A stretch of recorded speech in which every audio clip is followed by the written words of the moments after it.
पहले ही भाग गया, वो शादी के बाद कितनी देर टिकता, और तो उसके टिकने में क्या अर्थ होता है।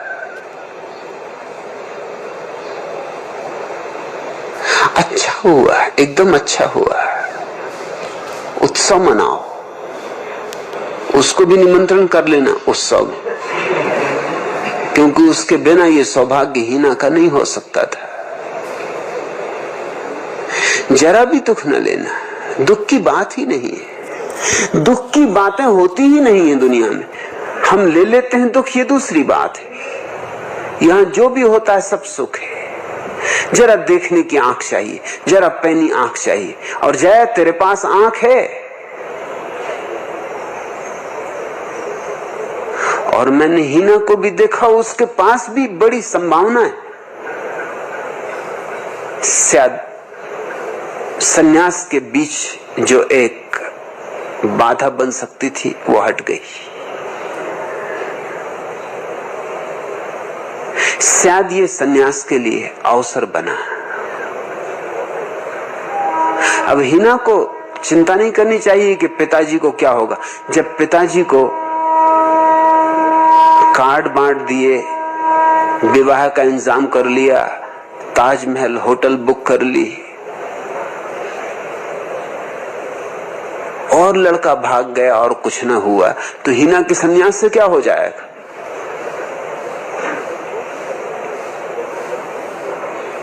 यहां कहीं कुछ होता ही नहीं। हम नाहक ही परेशान होते कि कहीं पिता दुखी ना हो, कहीं पिता चिंतित ना हो। ये तो अच्छा अवसर है, इस अवसर पे पिता भी कुछ कह ना सकेंगे। इससे सुंदर अवसर और क्या होगा। हीना के सन्यास की घड़ी आ गई। आती है घड़ी कुछ लोगों के लिए, विवाह की लंबी यातनाएं सहने के बाद सौभाग्यशाली उसको बिना यातना सहे आ गई। और जो किसी दूसरी लड़की के साथ भाग गया, उसके प्रेम का कोई भरोसा था, कोई अर्थ था। चंदूलाल का आखिरी समय निकट था। उनके मित्र श्री डब्बू जी उन्हें अंतिम विदा देने आए हुए थे। पता नहीं कब उनका बचपन का साथी सदा के लिए छोड़कर चला जाए। डब्बू जी को देख चंदूलाल बोले, भाई डब्बू, तुम अच्छे वक्त पर आए, जरा मेरी पत्नी गुलाबों के नाम एक पत्र लिख दो। लिखना कि तुम्हारा चंदूलाल मृत्यु की इन अंतिम घड़ियों में भी तुम्हारे दिए गए प्रेम को भूला नहीं। तुम्हारे साथ बिताए वे सुहाने दिन, वे मधुर यादें मैं कभी नहीं भुला सकता। हमारा प्यार अमर है और अमर रहेगा। तुम्हारा चंदूलाल। और इसी पत्र की एक एक कॉपी शीला, नीला, कमला, विमला और आशा को भी भेज देना।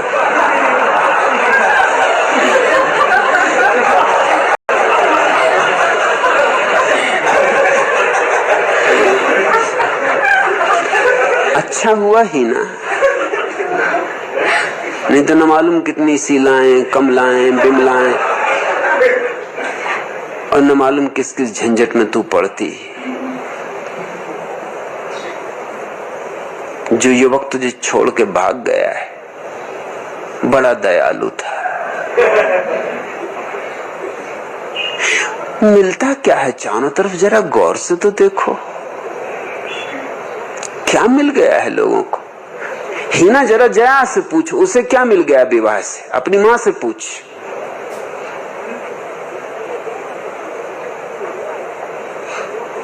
सिवाय उपद्रव के और क्या मिला है। जरा अपनी मां की जिंदगी देख।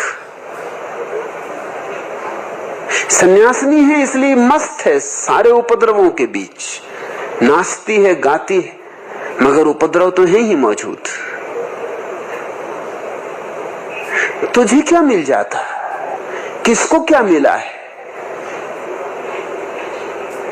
विवाह उनके लिए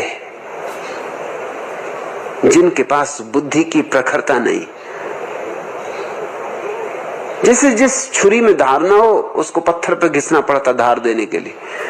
जिस बुद्धि में धार नहीं होती उसको विवाह कि पत्थर पे घिस के धार देना पड़ता, मगर कई तो ऐसे बुद्धू हैं कि विवाहों में घिस घिस के भी उन पे धार नहीं आती,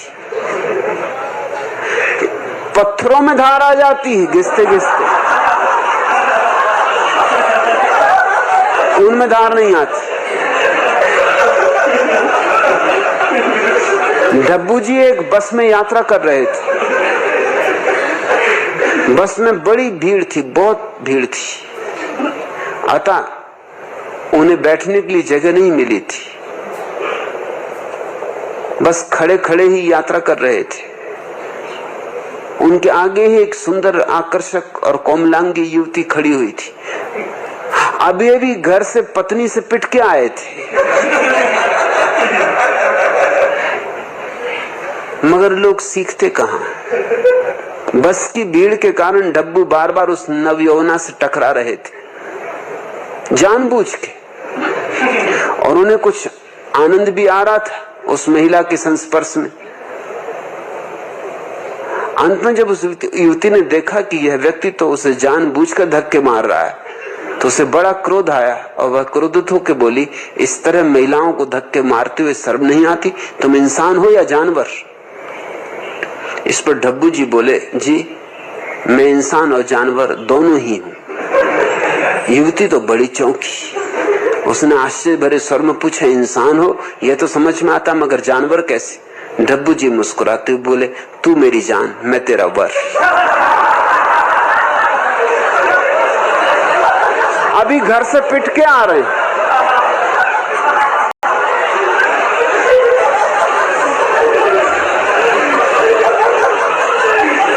लेकिन कुछ लोगों में बुद्धि आती ही नहीं।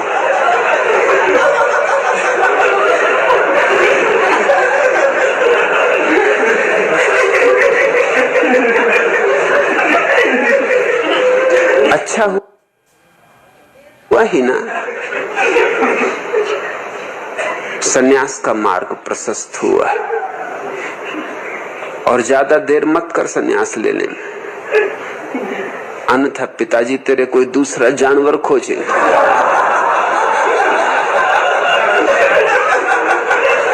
एक जानवर भाग गया,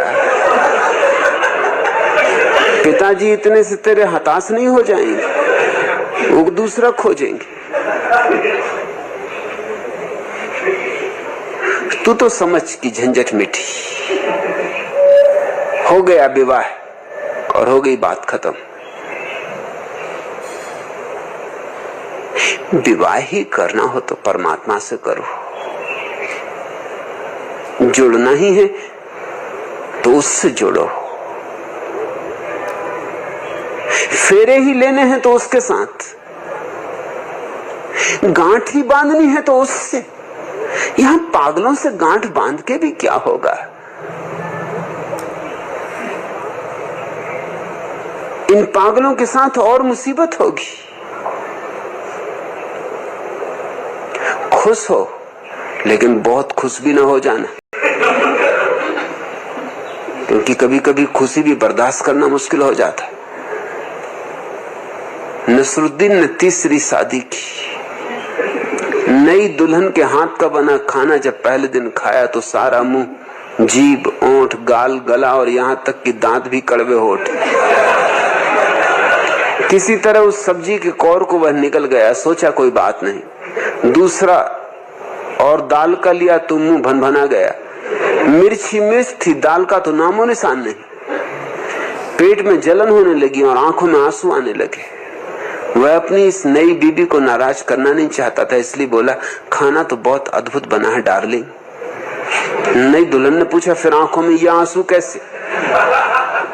कुछ न पूछो प्रिय, मुल्ला ने बात संभाल ली, ये तो खुशी के आंसू। अच्छा तो और सब्जी दूं या थोड़ी दाल और ले लो? नहीं डार्लिंग, नसरुद्दीन ने रुमाल से आंखें पोंछते हुए कहा, मैं दिल का मरीज हूं, इतनी ज्यादा खुशी एक साथ बर्दाश्त न कर पाऊंगा।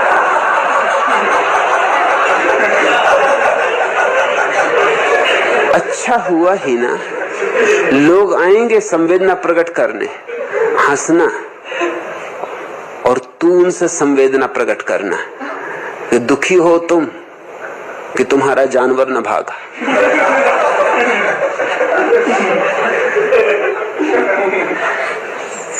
मेरा भाग गया, इसमें दुख का क्या कारण? जरूर लोग आ रहे होंगे। लोग बड़े अजीब हैं, ऐसे मौके नहीं छोड़ते। लोग आएंगे, संवेदना प्रकट करेंगे कि बेटी घबरा मत, दूसरा वर खोजेंगे, इससे भी अच्छा जानवर खोजेंगे। ये तो कुछ भी न था।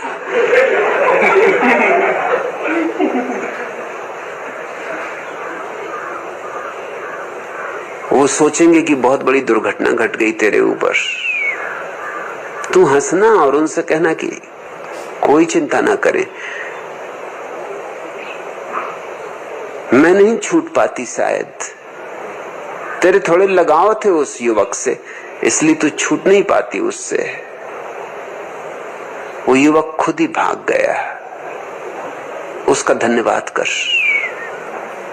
अपनी झगड़ालू बीबी से तंग आकर मुल्ला नसरुद्दीन ने एक दिन कहा, तुमसे विवाह करके मुसलमान होते हुए भी मुझे हिंदुओं के धर्म ग्रंथों में श्रद्धा उत्पन्न होने लगी।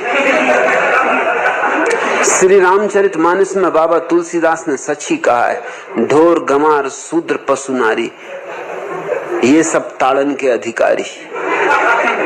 रामायण की इस चौपाई में मेरी भी पूरी श्रद्धा है, गुलजान बोली, क्योंकि 5 चीजों में से मैं तो सिर्फ नारी ही हूं, बाकी 4 तो आप।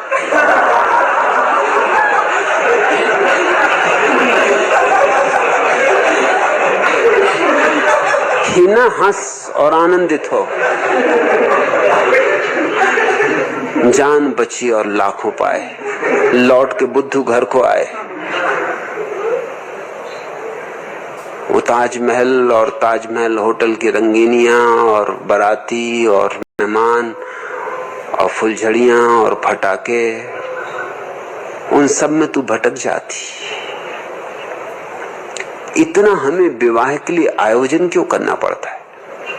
इतना शोर शराबा क्यों मचाना पड़ता है? वो जो विवाह की बेहूदगी है उसको छिपाने के लिए, वो जो विवाह ला रहा है कष्टों का एक लंबा सिलसिला, उसको भुलाने के लिए।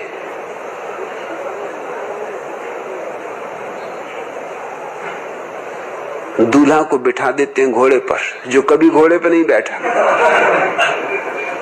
उसको कहते हैं दूल्हा राजा। पहना देते हैं मोर मुकुट, कपड़े पहना देते हैं सम्राटों जैसे, फूल मालाओं से लाद देते। घोड़े पे बैठ के अकड़ के वो सोचता, आहा क्या जिंदगी शुरू हो रही।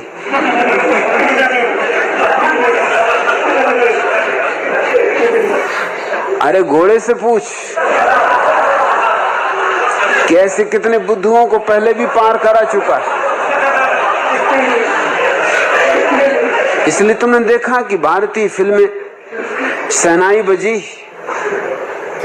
घोड़ा चला, बारात निकली, बैंड बाजे बजे, पंडित पुरोहित ने मालाएं पहनाई और एकदम से दी एंड हो जाता।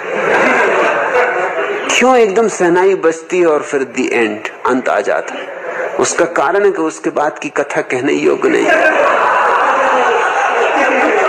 उसके बाद जो होता है उससे भगवान ही बचा है।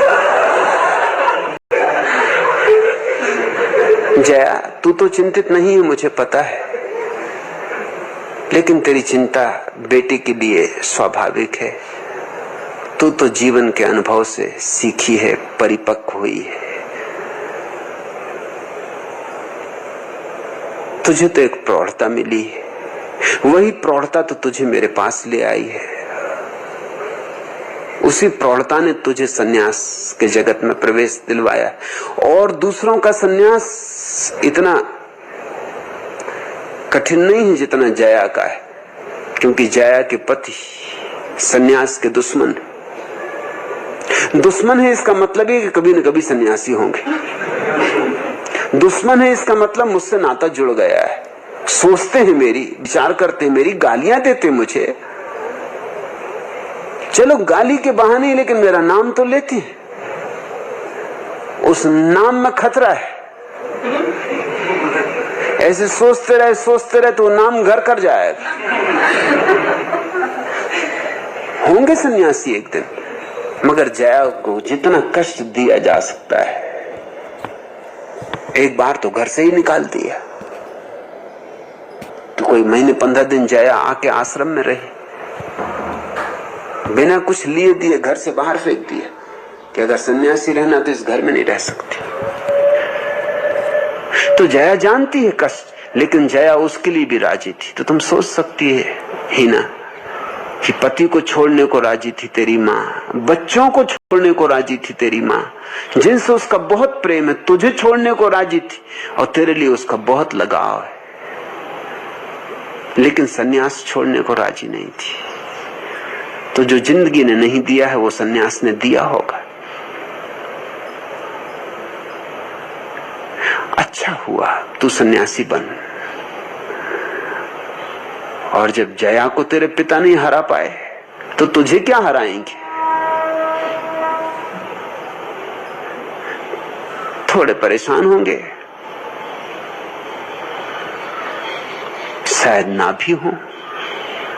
शायद तेरा सन्यास उनके जीवन में भी रूपांतरण का कारण बन जाए। निमित्त क्या बन जाए कुछ कहा नहीं जा सकता। कौन सी छोटी सी बात निमित्त बन जाएगी। एक तिनका कहते हैं ऊंट को बिठा देता है।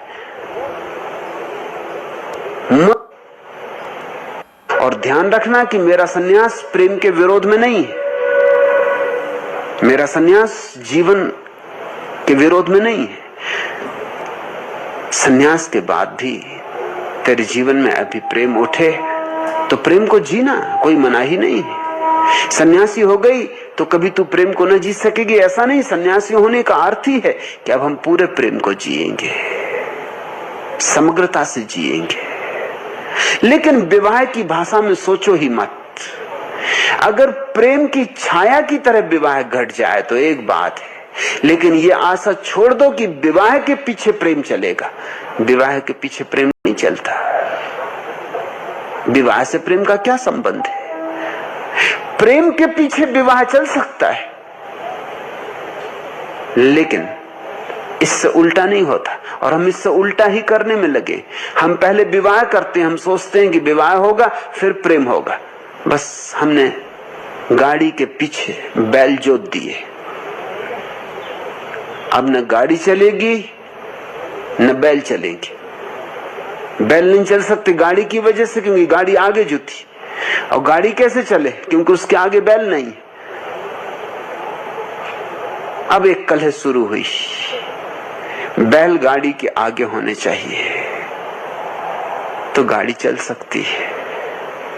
प्रेम सूत्र है, अगर उसके पीछे विवाह आ जाए तो ठीक, अनिवार्य भी नहीं है। प्रेम बिना विवाह के भी जिया जा सकता है।